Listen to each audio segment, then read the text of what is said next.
Ya Zaida, seolah tidak lepas dari cerita masa kelam yang membawanya memasuki dunia hitam, yakni obat-obatan terlarang. Medio 2018, Dawia dan suami harus menikmati dinginnya jeruji besi atas perbuatan tidak baik yang dilakukan oleh mereka.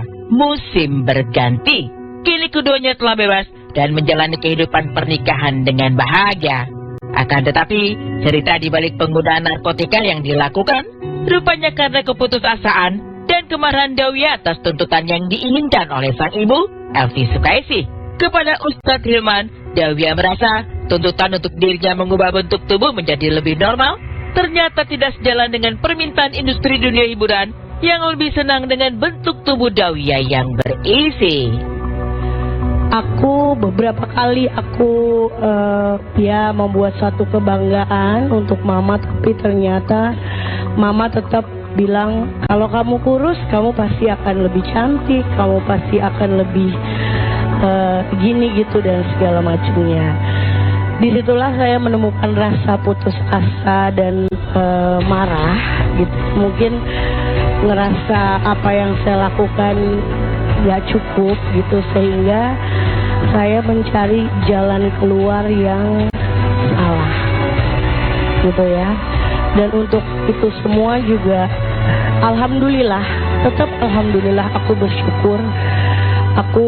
Dengan aku terjerat narkoba itu, aku masuk ke dalam pesantren itu, artinya menghadirkan aku yang sekarang gitu ya. Jadi nggak ada segala sesuatu keburukan yang terjadi dalam hidup aku yang aku seselin. Kalau orang selalu tanya kenapa Dawia nggak pernah malu untuk ceritain ini, karena aku selalu berharap kalian juga bisa mengambil satu aja kebaikan dari yang aku alamin. Melihat proses hidup yang ditakdirkan untuknya, Dawia memahami jika apa yang dilakukannya tidaklah pantas untuk dicontoh. Sifat egois dan temperamental yang ada pada diri Dawia muda saat itu dirasakan putri bungsu Elvi Sukaisi tidaklah pantas sama sekali. Walaupun dia aku udah pernah kurus gitu kan, aku udah pernah kurus dan dia udah tahu bahwa maksudnya aku tuh sudah bisa lah melakukan apa yang dia minta gitu kan. Walaupun saat itu dia mungkin gak ngerti kenapa ya aku bisa kurus gitu loh. Dan saat itu memang pada saat aku kurus itu, karena aku merasa karir aku anjlok dan segala macemnya, aku tuh menutup diri banget gitu loh, menutup diri banget dari mama. Jadi mama tuh kadang juga suka yang kayak, si Dawia nih kenapa sih gitu, kok jadi temperamen, jadi apa gitu loh. Jadi aku sama sekali yang gak bisa lagi tuh terima komplainan apapun, karena ngerasa udah melakukan ini loh yang kamu mau kan, ini kan gitu, aku sudah lakukan gitu loh. Ada rasa kayak gitu, padahal kan sebenarnya harus, karena mungkin aku melakukan itunya karena marah kali ya gitu. Jadi ada kemarahan juga, sehingga pada saat itu apapun yang jadi teguran dari mama, peringatan dari mama saat itu tuh, aku kayak udah lebih nanggepinnya tuh lebih ke temperamen aja sih gitu. Belum selesai pertobatan yang dilakukan Dawia dengan memperbaiki diri di dalam penjara, cobaan lainnya datang dari lingkungan terdekat, yakni keluarga. Seperti yang diketahui, kisru yang terjadi antara kakak kelima Dawia, Wirda Silvina dengan Elvi Sukaisi dan saudaranya yang lain, menambah beban bagi Dawia yang saat itu masih harus menyelesaikan vonis hukuman atas perbuatannya menggunakan narkotika.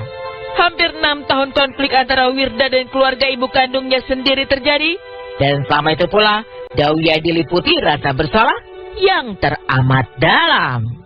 Itu seperti yang aku bilang, menyalahkan diri sendiri ada, tapi kembali lagi yang saat itu ada sama aku juga, kita sama-sama saling menguatkan ya kan,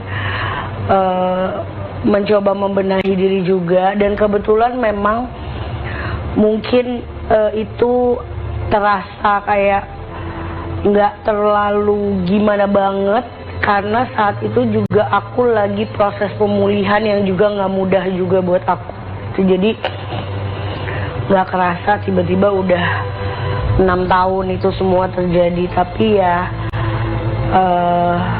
karena memang dari masing-masing kita udah punya satu kesepakatan, jadi ya udah kita berjalan sesuai dengan namanya keluarga kan, kita harus musyawarah kan untuk cari jalan keluar yang terbaik gitu. Dan saat itu keluargaku yang lain, kakak-kakakku yang lain, mamaku juga memintanya aku fokus dulu untuk penyembuhan. Sekitar Lebaran 2023 lalu, Wirda telah berdamai dengan Elvi dan saudaranya. Permintaan maaf dinilai Dawiyah teramat penting untuk kisruh yang terjadi di dalam keluarga intinya itu. Nah, tapi intinya bagi aku nggak penting siapa yang salah siapa yang benar, tapi bagi aku yang mau meminta maaf adalah yang lebih baik gitu loh.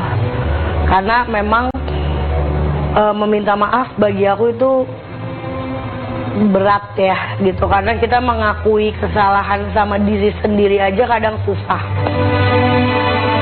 Pada akhirnya banyak pelajaran yang bisa diambil dari kisah Dawiyah, tidak hanya untuk Dawiyah sendiri, melainkan juga untuk sang ibunda tercinta Elvi Sukaisi yang perlahan namun pasti telah menerima kondisi tubuh Dawiyah saat ini, dan sudah seharusnya keluarga menjadi tempat yang paling nyaman untuk pulang.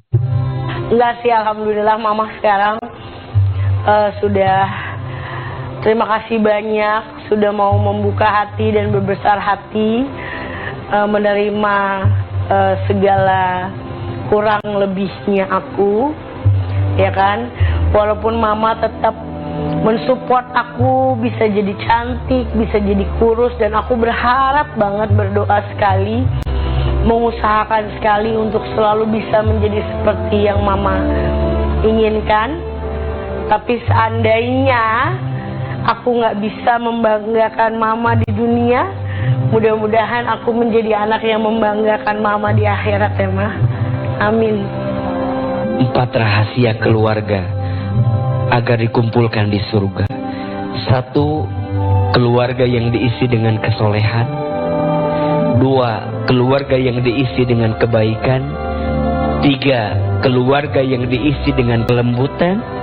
4. Keluarga yang diisi dengan kesabaran. Insya Allah ini kekuatan untuk kita agar bisa masuk surga sekeluarga.